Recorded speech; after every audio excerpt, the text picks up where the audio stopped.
Hello दोस्तों, मैं कुलदीप कुमार आप सभी का अपने चैनल टीकी मैथ्स 98 पर स्वागत करता हूं। तो हम लोगों ने पिछली क्लास में परसेंटेज का पार्ट 1 पढ़ा है। तो आज हम लोग पार्ट 2 पढ़ने वाले हैं। तो जितना क्वेश्चन पिछली क्लास में हो गया है उसके आगे आज हम लोग करेंगे। तो आप लोगों से हमारी रिक्वेस्ट है कि आप लोग वीडियो को पूरा देखिए। अगर आप थोड़ा सा देखते हैं उसके बाद वीडियो नहीं देखते तो आपको वीडियो के अंदर क्या पढ़ाया गया है वो चीज़ें आपको जानकारी नहीं मिल पाएंगी। तो आप प्लीज़ अंत तक देखिए, ठीक है। तो अगला क्वेश्चन हम लोग करने वाले हैं। तो अगला क्वेश्चन है, व्यंजक यक्स क्यूब वाई स्क्वायर में यक्स तथा वाई के मानों में क्रमशः 25% तथा 20% कमी करने पर व्यंजक के मान में कितने प्रतिशत कमी आएगी। तो इस क्वेश्चन को कैसे करेंगे। देखिए, एक व्यंजक है जिसका यक्स क्यूब और वाई स्क्वायर ये व्यंजक है, ठीक है। अब इसमें यक्स के मान में और वाई के मान में दोनों में कमी की जा रही है। देखिए, दोनों में कमी की जा रही है। एक में 25% कमी की जा रही है। देखिए, यक्स क्यूब में कितनी कमी की जा रही है, 25% की। इसमें 25% की कमी की जा रही है, ठीक है। और देखिए 25% होता कितना है। 25% को फ्रैक्शन में क्या लिख सकते हैं, 1/4 लिख सकते हैं। अगर हम 25% की कमी कर रहे हैं, देखिए ये जो 4 है ये 100% होगा, और ये जो एक कमी हो रही है ये इसका 4 का एक 25% होगा, और 25% कमी होगी तो एक की कमी हो जाएगी। तो ये 4 से कितना हो जाएगा, 3 हो जाएगा। तो इसको हम क्या लिख सकते हैं। देखिए, जब 25% की कमी, अगर 100% 4 है, 25% की कमी हो रही है तो इसको हम क्या लिख सकते हैं, 4 से 3 लिख सकते हैं, ठीक है।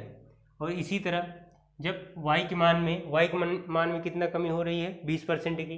तो y के मान में 20% की कमी हो रही है तो 20% को हम कितना लिख सकते हैं। देखिए 20% है, 20% को हम 1/5 लिख सकते हैं, ठीक है। अब देखिए ये 5 100% है। अब 100% का 5 का 20% कितना होगा, 1 होगा। अब 1 की कमी कर दिया जाएगा तो यहाँ 5 से 4 हो जाएगा। देखिए 5 का 20% 1 हो रहा है तो यहाँ 5 से 4 हो जाएगा। अब देखिए, अब यहाँ 4 है, अगर यक्स क्यूब में देखिए यक्स का मान 4 है और यहाँ 25% की कमी हो रही 3 हो जा रहा है। इसी तरह वाई का मान 5 है और 20% की कमी होने पर 4 हो जा रहा है। अब देखिए यहाँ फ्रैक्शन, इसमें क्या है, जो व्यंजक है यक्स क्यूब और वाई स्क्वायर है, तो इसका यक्स क्यूब करते हैं और इसका वाई क्यूब करते हैं, और ये आपस में मल्टीप्लाई है तो इसका मल्टीप्लाई कर देंगे। इसी तरह इसमें भी करेंगे, इसका क्यूब करेंगे और इसका स्क्वायर करेंगे और उसके बाद आपस में मल्टीप्लाई करेंगे। तो जो यहाँ पे रिजल्ट आएगा, देखिए इसको करके देखते हैं। देखिए ये क्यूब है, ये यक्स का मान है और ये वाई का मान है। ये क्यूब है और ये भी ये स्क्वायर है। तो यहाँ पे कितना हो जाएगा, यहाँ पे 64 हो जाएगा। ये देखिए ये 64 हो जाएगा, ये कितना हो जाएगा, 25 हो जाएगा। 64 को 25 में गुणा करेंगे कितना हो जाएगा। देखिए इसको 64 को हम क्या लिख सकते हैं, 8 × 4 लिख सकते हैं, और 25 और 4 का गुणा होगा तो कितना हो जाएगा, 100 हो जाएगा। तो ये कितना हो जाएगा, सॉरी यहाँ 16 लिख सकते हैं। यहाँ 16 × 4, तो यहाँ पे कितना हो जाएगा, ये 1600 हो जाएगा, ठीक है। ये हो जाएगा 1600। और इसी तरह इसमें करते हैं, 3 त्रिक 9 त्रिक, यहाँ पे 27 हो जाएगा। यहाँ कितना हो जाएगा, यहाँ 16 हो जाएगा। अब 16 का 27 में गुणा करेंगे कितना हो जाएगा, 032 और 112 हो जाएगा। तो ये कितना हो जाएगा, ये 432 हो जाएगा, ठीक है। तो ये कितना आ रहा है, 432 आ रहा है, और ये कितना आ रहा है, 1600 आ रहा है। तो अब देखिए 1600 से 432 हो जा रहा है, तो 1600 से 432 कितना कम हो रहा है, 1600 से 432 घटाएंगे कितना आएगा, ये आ जाएगा। देखिए इधर 1600 से 432 को घटा देते हैं, यहाँ पे आ जाएगा 8 आ जाएगा, यहाँ पे 6 आ जाएगा, और यहाँ पे 11 आ जाएगा। तो ये 1168 हो रहा है। तो किसके सापेक्ष में कमी हो रही है, 1600 के सापेक्ष में। तो इसका हम परसेंटेज निकाल लेंगे। कैसे निकालेंगे, देखिए यहाँ पे हम 1168 करते हैं अपान 1600 करते हैं।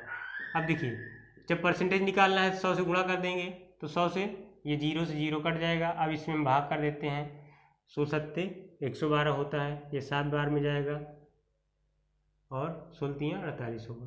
तो ये 73% आएगा। कितने की कमी हो जाएगी, 73% की कमी हो जाएगी। तो कौन सा ऑप्शन सही हो जाएगा? ऑप्शन डी सही हो जाएगा।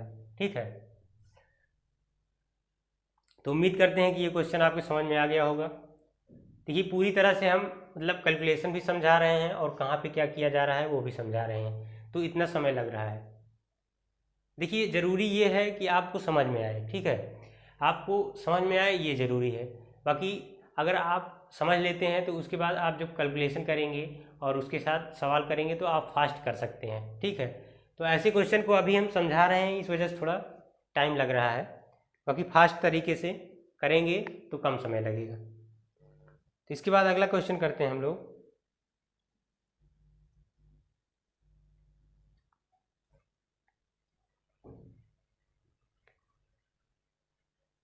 देखिए अगला क्वेश्चन है, एक भिन्न के अंश में 25% वृद्धि करें तथा हर 2 गुना करें तो प्राप्त भिन्न 5/9 है, मूल भिन्न क्या है? देखिए इस क्वेश्चन को कैसे करेंगे। देखिए भिन्न है, भिन्न क्या होता है? भिन्न जब कोई भी भिन्न होती है तो किस फॉर्म में होती है? देखिए भिन्न है तो भिन्न x अपान वाई होगी। कोई भी भिन्न हो उसका अंश होता है, ऊपर वाला अंश होता है, नीचे वाला क्या होता है? नीचे ये क्या होता है? हर होता है। तो अंश अपान हर के फॉर्म में होती है कोई भी भिन्न हो। तो जब अंश में 25% की वृद्धि की जा रही है, ठीक है, मान लीजिए 25% कितना होगा? 1/4 होगा। अब अगर 25% की वृद्धि हो रही है तो +1 करेंगे तो 4 से कितना हो जाएगा? पहले 4 था, अब कितना हो जाएगा? 5 हो जाएगा। ठीक है, अंश 4 से 5 हो जा रहा है और हर को 2 गुना किया जा रहा है। तो हर मान लेते हैं, पहले कितना था? हर मान लेते हैं, x मान लेते हैं हर को, और देखिए इसको ऐसे ही कर लेते हैं, यहाँ पे x अपान वाई है, ठीक है, तो x अपान वाई। अब देखिए पहले 4 था, अब 5 हो गया है, तो इसको हम क्या लिख सकते हैं? यहाँ पे हम 5/4 लिख सकते हैं। ठीक है, इसके गुणे में 5/4 लिख सकते हैं। ये 25% वृद्धि हो रही है इसमें, और y में क्या हो रहा है? 2 गुना हो रहा है, तो इसमें हम y गुणे 2 लिख सकते हैं। तो अब देखिए इसका कैलकुलेशन कर लेंगे। ये किसके बराबर हो रहा है? ये 5/9 के बराबर हो रहा है। तो जब ये 5/9 के बराबर हो जा रहा है तो x में 25% की वृद्धि हुई, तो इसको 5/4 लिख सकते हैं 25% की वृद्धि को, और यहाँ पे 2 गुना कर दे रहे हैं हर को, तो यहाँ y गुणे 2 कर दिए। अब इसको 5/9 के बराबर कर देते हैं। अब यहाँ से हम सॉल्व कर लेते हैं। देखिए यहाँ 5 से 5 कट जाएगा, ये 4 दूनी 8 हो जाएगा, ये नीचे आ जाएगा 4, यहाँ पे 8 हो जाएगा, तो x अपान वाई कितना आ जाएगा? x अपान वाई 8/9 आ जाएगा। तो करेक्ट ऑप्शन क्या हो जाएगा? करेक्ट ऑप्शन हो जाएगा सी। कौन सा ऑप्शन सही हो जाएगा? सी करेक्ट ऑप्शन हो जाएगा।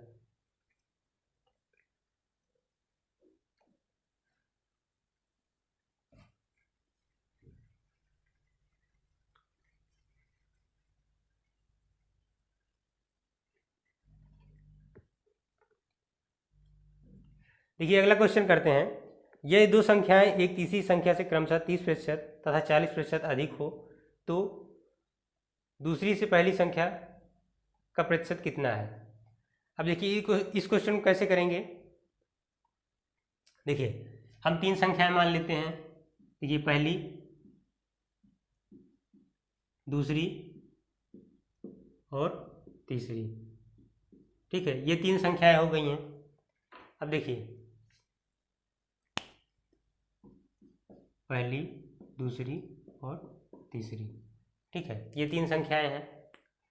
तो ये जो 2 संख्याएं हैं पहली, वो तीसरी संख्या से क्रमशः 30% या 40% अधिक है। अब देखिए जैसे मान लीजिए तीसरी संख्या क्या है? तीसरी संख्या 100 है, इसको 100% मान लेते हैं। ठीक है, अब पहली संख्या कितना अधिक है? पहली संख्या 30% अधिक है, तो इसको हम 130% मान लेते हैं, और दूसरी संख्या क्या मान लेते हैं? 140%। ठीक है, अब देखिए अब इसको हम रेशियो में कर लेते हैं, क्योंकि परसेंटेज निकालना है, इसको हम रेशियो में कर लेंगे, परसेंटेज कट जाएगा, ये 0 से 0 कट जाएगा। अब देखिए यहाँ 13 है, यहाँ 14 है, यहाँ 10 है। अब हमको निकालना क्या है कि दूसरी से पहली संख्या का प्रतिशत कितना है। अब देखिए ये दूसरी है, ये पहली है। अब इसको हम प्रतिशत निकालना है, तो दूसरी के सापेक्ष में निकालना है, तो दूसरी को नीचे करेंगे और ऊपर पहली संख्या, तो 13/14 हो जाएगा।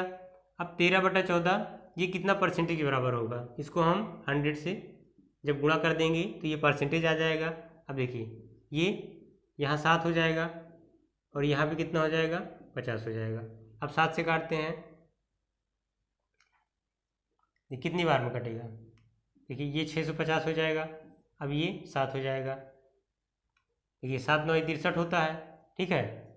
तो यहाँ कितना बच रहा है, 20 बच रहा है, तो कितना हो जाएगा, 7 दूनी 14 हो जाएगा और 6/7, मतलब 92 सही 6/7%।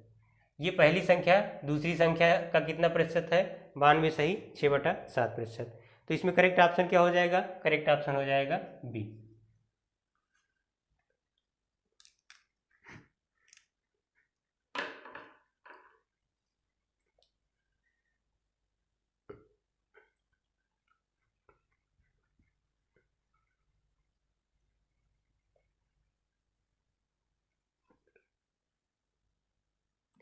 देखिए इसके बाद अगला क्वेश्चन है, दो संख्याएं एक तीसरी संख्या से क्रमशः 12 सही 1/2 तथा 25% अधिक हैं, तो पहली संख्या दूसरी संख्या कितना प्रतिशत है अधिक, कितना प्रतिशत है।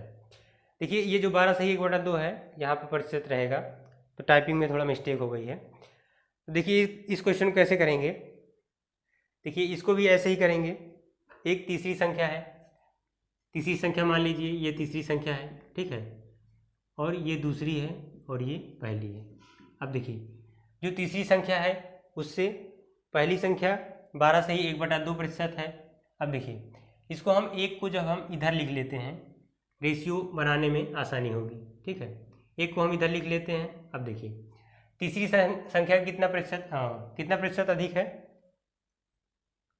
ये 12 सही 1/2% है, तो 12 सही 1/2% को हम क्या लिख सकते हैं, देखिए 12 सही 1/2% है, 12 सही 1/2% तो हम क्या लिख सकते हैं, 1/8 लिख सकते हैं। अब कोई भी संख्या अगर 12 सही 1/2% अधिक है तो ये तो 100% है, इसका 12 ये 100% है, तो 8 का 12 सही 1/2% कितना होगा, 1 होगा। अब अगर अधिक है तो 8 में हम 1 जोड़ देंगे तो ये 12 सही 1/2% अधिक हो जाएगी, तो ये कितना हो जाएगा, 9 हो जाएगा। तो ये हो जाएगा, अगर तीसरी संख्या 8 है तो पहली संख्या क्या हो जाएगी, 9 हो जाएगी।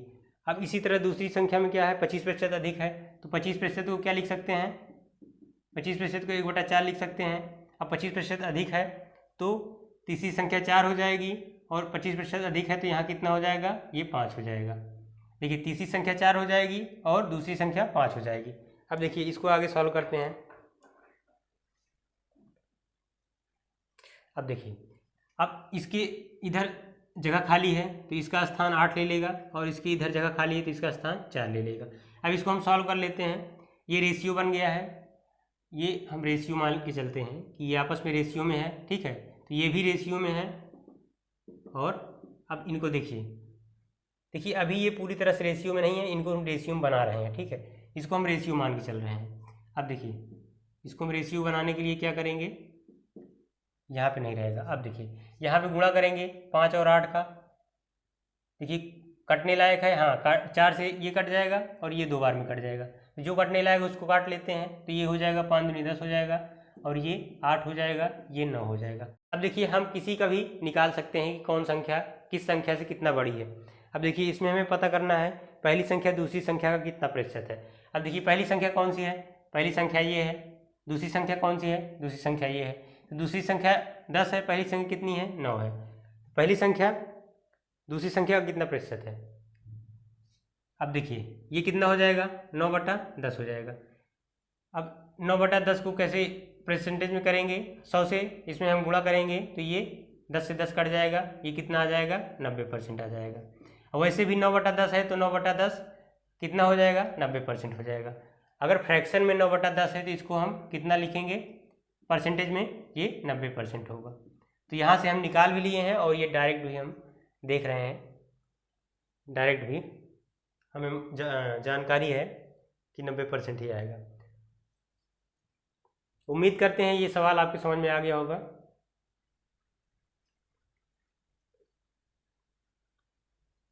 देखिए नोट करने के लिए इसलिए समय नहीं देते कि आप वीडियो रोक के भी नोट कर सकते हैं। अगर हम सभी क्वेश्चन में समय देंगे तो ज़्यादा समय का वीडियो बन जाएगा, इसलिए नहीं देते। आप वीडियो को रोक के नोट कर सकते हैं। देखिए अगला क्वेश्चन है, यदि ए की आय बी की आय से 10% अधिक हो तो बी की आय ए की आय से कितने प्रतिशत कम है। थोड़ा टाइपिंग में गलती हो गई है। तो अब देखिए इसको कैसे करेंगे। ए की आय बी की आय से अधिक है तो इसको हम रेशियो मेथड से करेंगे। देखिए ए की आय मान लेते हैं हम कुछ है, देखिए ए है और बी है।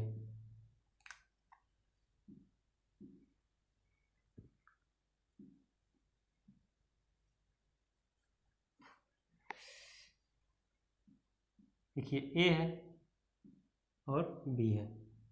देखिए ए की आय बी की आय से कितना अधिक है, 10% अधिक है। देखिए अगर हम बी की आय को 100% मान लेते हैं, ठीक है, तो ए की आय कितना हो जाएगा, 110% हो जाएगा। देखिए इसको हम परसेंटेज में मान लेते हैं। देखिए अगर बी की आय को हम 100 मान लेते हैं तो ए की आय कितना हो जाएगा, 110% हो जाएगा, क्योंकि ए की आय बी की आय से 10% अधिक है। तो अब देखिए इसको हम रेशियो बना लेते हैं। अब रेशियो लगा लिए, इसको हम परसेंटेज काट देते हैं, 0 से 0 काट देते हैं, कितना आ जाएगा, 11/10 आ जाएगा। ठीक है। अब देखिए क्वेश्चन में पूछ रहा है बी की आय ए की आय से कितने प्रतिशत कम है। तो अब देखिए ये ए की आय 11 है और बी की आय कितना है, 10 है। तो बी की आय ए की आय से कितना कम है, 1 कम है, 1 यूनिट कम है। बी की आय ए की आय से 1 यूनिट कम है, तो किसके सापेक्ष में कम है, ए के सापेक्ष में कम है। तो इसका हम परसेंटेज जब निकालेंगे कितना परसेंट आएगा, देखिए 1 कम है 1 यूनिट और ए कितना है, 11 है। तो अब इसको हम परसेंटेज में निकालेंगे तो 1/11 कितने परसेंटेज के बराबर होता है। जब हम पहली क्लास में लिखा रहे थे परसेंटेज का, फ्रैक्शन का परसेंटेज, तो उसमें लिखाए थे इतना, ये कितना आएगा, 9 सही 1/11% आएगा। तो कितना कम है, 9 सही 1/11% कम है। तो करेक्ट ऑप्शन क्या हो जाएगा, करेक्ट ऑप्शन हो जाएगा सी।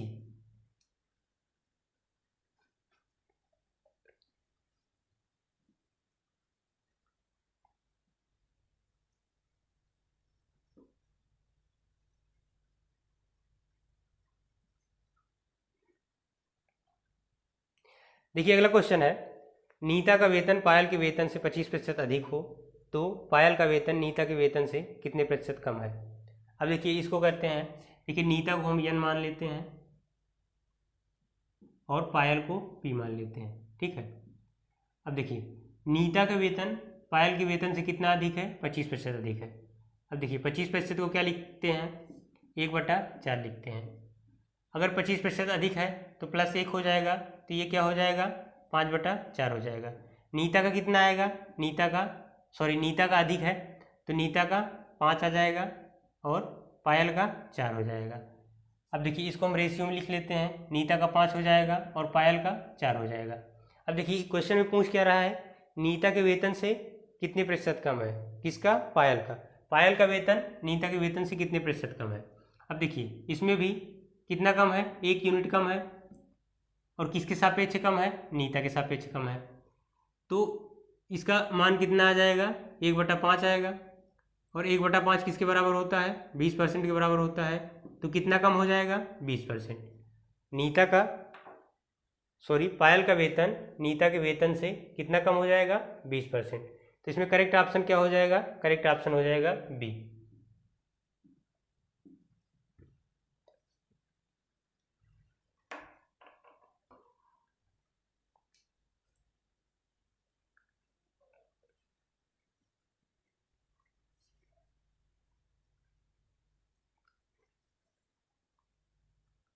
देखिए इसके बाद अगला क्वेश्चन करते हैं। तो अगला क्वेश्चन है, यदि अनिल की ऊंचाई दीपक की ऊंचाई से 60% अधिक हो तो दीपक की ऊंचाई अनिल की ऊंचाई से कितने प्रतिशत कम है। अब देखिए इस क्वेश्चन को कैसे करेंगे। देखिए अनिल की ऊंचाई है, अनिल को ए मान लेते हैं और दीपक को डी मान लेते हैं। ठीक है। अनिल की ऊंचाई कितनी अधिक है, 60% अधिक है। तो देखिए अगर हम 60% को लिखें फ्रैक्शन में, तो 60% को फ्रैक्शन में क्या लिख सकते हैं, 3/5 लिख सकते हैं। अब देखिए अगर 60% अधिक है तो प्लस में 3 होगा, क्योंकि 5 का 60% 3 होगा, और जब 5 में 3 ऐड करेंगे तो कितना आएगा, ये हो जाएगा 8/5। तो देखिए अनिल की कितनी ऊंचाई हो जाएगी, अनिल की ऊंचाई दीपक की ऊंचाई से अधिक है, तो अनिल की ऊंचाई हो जाएगी 8 और दीपक की कितनी हो जाएगी 5।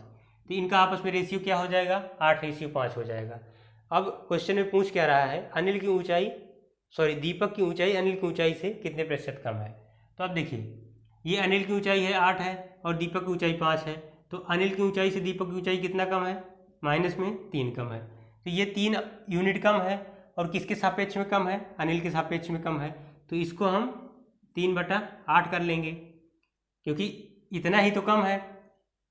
तो इसको हम 3/8 को क्या लिख सकते हैं, देखिए अगर ये तो फ्रैक्शन में है, अगर इसको हम परसेंटेज में बदलें तो परसेंटेज में बदलने के लिए इसमें हम 100 से गुणा करेंगे और कितना आएगा, ये आ जाएगा 37 सही 1/2%, क्योंकि 3/8 37 सही 1/2% के बराबर होता है। तो 3/8 37 सही 1/2% हो जाएगा। ठीक है, देखिए 1/8 कितना होता है, 1/8 होता है 12 सही 1/2% होता है। ठीक है, अब इसमें हम 3 से गुणा करेंगे तो इसमें भी 3 से गुणा करेंगे, तो ये बार 3 36 हो जाएगा, और ये ऊपर क्या हो जाएगा 3/2 हो जाएगा। तो इसको जब हम देखिए नीचे हर कम है अंश ज़्यादा है, तो इसको हम एक बार में चला जाएगा, तो ये 36 के बजाय 37 हो जाएगा। देखिए इसको अलग से हम कर सकते हैं, देखिए इसको हम क्या लिख सकते हैं, 36 + 3/2 लिख सकते हैं, और 3/2 को क्या लिख सकते हैं, 36 + 1 सही 1/2। तो ये 36 1 37 हो जाएगा, 37 सही 1/2% हो जाएगा। ठीक है,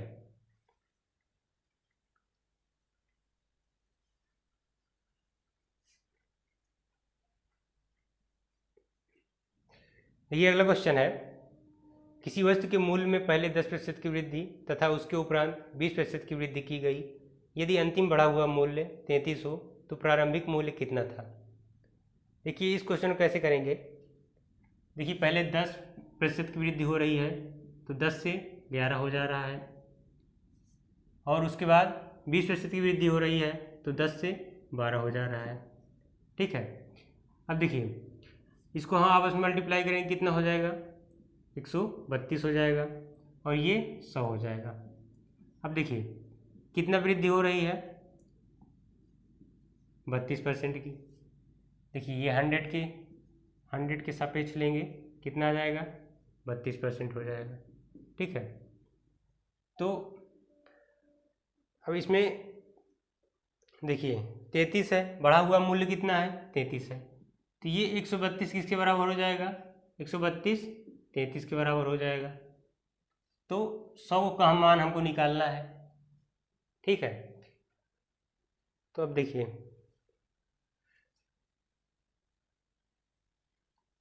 ये 11 से कट जाएगा, 11 का नाम 11, 11 दूनी 22 हो जाएगा, ये 11 3 33 हो जाएगा।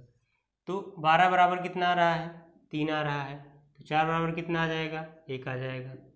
अब इसमें 4 में अगर हम 25 से गुणा कर दें तो कितना हो जाएगा 100 हो जाएगा, और 25 से उधर गुणा किए हैं, 25 से इधर भी गुणा करेंगे, तो 100 बराबर कितना आ जाएगा, 100 बराबर 25 आ जाएगा। मतलब इसके बराबर कितना हो जाएगा 25। तो प्रारंभिक मूल्य कितना था, प्रारंभिक मूल्य 25 था। देखिए 10 से 11 हुआ, फिर 10 से 12 हुआ, मतलब कोई भी मान लीजिए कोई भी नंबर है, अगर उसमें 10% की वृद्धि की गई तो इसको हम रेशियो मेथड में लिखेंगे तो 10 से 11 लिखेंगे। ठीक है, और 20% की वृद्धि हुई तो 10 से 20। तो ये जो 10% की और 20% की वृद्धि हो रही है, एक बार 10% की एक बार 20% की, तो ये जो इक्विवेलेंट वृद्धि निकालेंगे तो 132 आएगी। ठीक है, इसका दोनों को आपस में गुणा करके निकालेंगे तो जो इसके बराबर मतलब 10% और 20% की वृद्धि के बराबर आएगी वो 132 हो जाएगा, और इसका गुणा करेंगे तो ये 100 आएगा। अब इसमें कितने की वृद्धि हो रही है, +32 की हो रही है, और ये जो 132 है ये किसके बराबर है, 33 के बराबर है, तो हम 100% निकाल लेंगे, मतलब ये 100 है अगर यूनिट में देखेंगे तो ये 100 है, अगर परसेंटेज में देखेंगे तो ये 100% है, तो ये 25 आ जाएगा। यहाँ देखिए 132 है, 132 को 33 के बराबर किए तो यहाँ से काटने के बाद 12 के बराबर 3 आ रहा है, और फिर इसके बाद काटें तो 4 बराबर 4 बराबर 1 आ रहा है, तो इसमें 4 में 25 से गुणा कर दिए तो ये 100 के बराबर हो गया, और इधर 25 हो गया, तो 100 किसके बराबर हो गया? 25 के बराबर। तो मतलब 100 प्रारंभिक मूल्य है और ये बदला हुआ मूल्य है। देखिए 100 प्रारंभिक मूल्य है और 132 बदला हुआ मूल्य है, तो 132 जो है बदला हुआ मूल्य 33 दिया था और प्रारंभिक मूल्य निकालिए, प्रारंभिक मूल्य 25 आ गया। तो करेक्ट ऑप्शन क्या हो जाएगा? करेक्ट ऑप्शन हो जाएगा डी।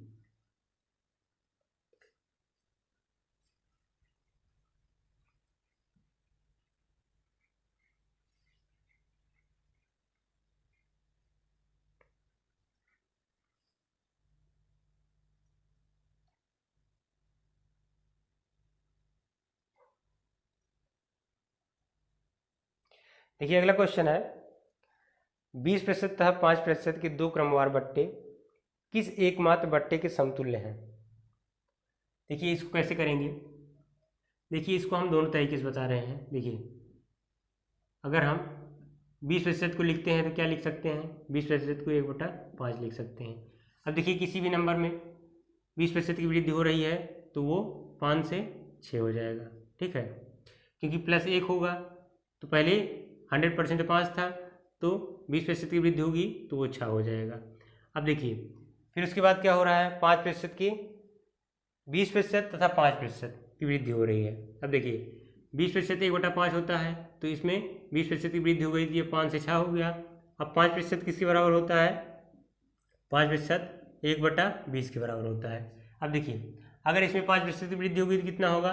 +1 हो जाएगा, तो ये कितना हो जाएगा? 20 से 21 हो जाएगा। अब देखिए यहाँ 20 करते हैं और यहाँ पे 21, तो 21 को देखिए 20 पंचे कितना हो जाएगा?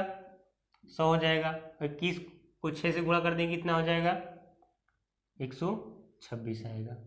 अब देखिए ये कितना अधिक है? प्लस में 26 है, और ये 100 है, तो अगर इसको हम परसेंटेज निकालेंगे तो 126/100 करेंगे, गुणे 100 करेंगे तो परसेंटेज में आएगा, तो 100 से 100 कट जाएगा, कितना अधिक हो जाएगा? देखिए 26 अधिक है तो यहाँ पे +26 करेंगे, तो ये कितना अधिक हो जाएगा? 26% अधिक हो जाएगा। तो इसका करेक्ट ऑप्शन क्या हो जाएगा? करेक्ट ऑप्शन हो जाएगा, इसमें करेक्ट ऑप्शन दिया नहीं है, तो इसमें जो ऑप्शन है सब गलत है, ठीक है। तो करेक्ट ऑप्शन क्या हो जाएगा? इसमें करेक्ट ऑप्शन दिया ही नहीं है, गलत दिया है, तो 26% सही आंसर हो जाएगा। अब देखिए अब उस तरीके से करते हैं। देखिए इस तरीके से 26% आ गया। अब देखिए जो दूसरा तरीका है, जो x + y, जो फार्मूले से तरीका है, x + y plus x × y/100। देखिए ये x है, ये प्लस है, ये y। अब देखिए x का मान कितना हो जाएगा और y का मान कितना हो जाएगा? x का मान कितना हो जाएगा? 20% हो जाएगा, और y का मान कितना हो जाएगा? 5 हो जाएगा। अब देखिए यहाँ पे 20, यहाँ बीच में प्लस है, ये 20 × 5/100। अब देखिए 20 पंचे कितना हो जाएगा? 100 हो जाएगा, और 100 से 100 कट जाएगा, कितना आएगा? 1 आएगा। अब देखिए ये कितना हो जाएगा? ये 25 हो जाएगा, 25 में 1 जोड़ेंगे कितना आएगा? 26% आएगा, ठीक है। तो 26% जो दो क्रमवार 20% और 5% की वृद्धि होगी वो किसके बराबर होगी? 26% की, ठीक है। तो अब इसके बाद बाकी क्वेश्चन अगले पार्ट में समझेंगे, ठीक है। तो यहाँ तक हम लोग कंप्लीट कर लिए हैं, और इसके बाद अगला पार्ट आएगा पार्ट 3, ठीक है। तो जो बचे क्वेश्चन हैं उनको हम पार्ट 3 में समझेंगे। अगर पार्ट 3 में कंप्लीट नहीं होता तो हम लोग पार्ट 4 में समझेंगे, ठीक है। तो वीडियो को ज़्यादा से ज़्यादा आप लोग लाइक करिए और शेयर करिए, और आप कमेंट करिए। अगर कोई चीज़ समझ में नहीं आ रही है और समझने में कोई दिक्कत आ रही है तो आप कमेंट करिए, और आप कमेंट में हमें ये भी बताइए कि मेरे पढ़ाने का तरीका आपको कैसा लग रहा है। अगर आपको अच्छा लग रहा है तो अच्छा कमेंट करिए, अगर आपको बुरा लग रहा है तो वो भी कमेंट करिए, जैसा भी लग रहा है आप कमेंट करिए और कमेंट ज़रूर करिए, ठीक है। अगर पसंद आ रहा है तो लाइक करिए, अगर नहीं पसंद आ रहा है तो आप डिसलाइक करिए, ठीक है। लेकिन कुछ ना कुछ ज़रूर करिए, लाइक करिए या तो डिसलाइक करिए। अगर आप डिसलाइक करते हैं तो हम और ज़्यादा इम्प्रूव करेंगे, और इम्प्रूव तो वैसे भी करेंगे। और रेगुलर क्लासेस आएंगी। शुरू शुरू में थोड़ा सा दिक्कतें हो रही थी, अब दिक्कतें नहीं हो रही हैं, और जो भी दिक्कतें हो रही हैं उनका हम समाधान ढूंढ रहे हैं बराबर। तो क्लासेस आने में कोई दिक्कत नहीं होगी, ठीक है। आप ज़्यादा से ज़्यादा शेयर करिए। तो हम यहीं पे क्लास को समाप्त करते हैं।